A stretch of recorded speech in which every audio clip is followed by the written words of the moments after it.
Kerana ada dalam hadis Rasulullah SAW bersabda, "Awlan nasi bi yaumil qiyamah aktsaruhum alayya salatan." Orang yang paling utama, paling layak untuk bersama aku kelak yaumil qiyamah di mana tu? Tak mungkin di neraka. Di Jannatul Firdaus, surga yang tertinggi. Orang yang paling layak siapa? Orang yang paling banyak yang berselawat kepada aku.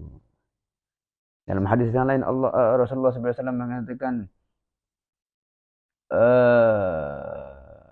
aqrabukum manzilatan yaumil qiyamah aktarukum alayya salatan atau kama qala Rasulullah sallallahu alaihi wasallam. Orang yang paling dekat dengan aku tempatnya di syurga nanti, orang yang paling banyak selawat kepada aku.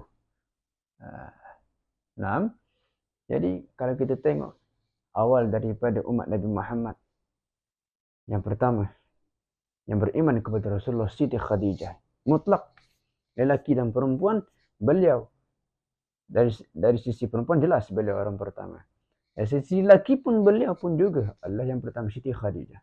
Sampailah kepada akhir umat Nabi Muhammad SAW, semuanya sibuk untuk bersalawat kepada Rasulullah SAW dan masing-masing memiliki hitungan yang beribu-ribu setiap hari untuk duduk bersama Rasulullah kelak yaumil qiyamah. Bagaimana dengan kita?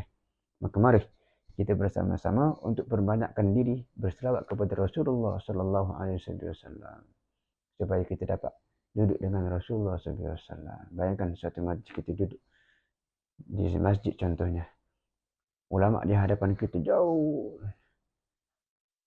ya kan? Bukankah kita ada rasa ingin untuk dekat dengan dia, dengan ulama tadi? Begitu pula kita dengan Rasulullah sallallahu alaihi wasallam. Bayangkan, di dalam satu masjid boleh muat 3,000 atau 1,500 orang.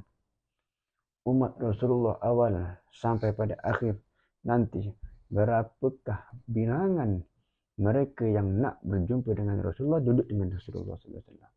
Maka kita mesti mempersiapkan diri kita untuk bersama-sama Rasulullah kelak yaumil qiyamah.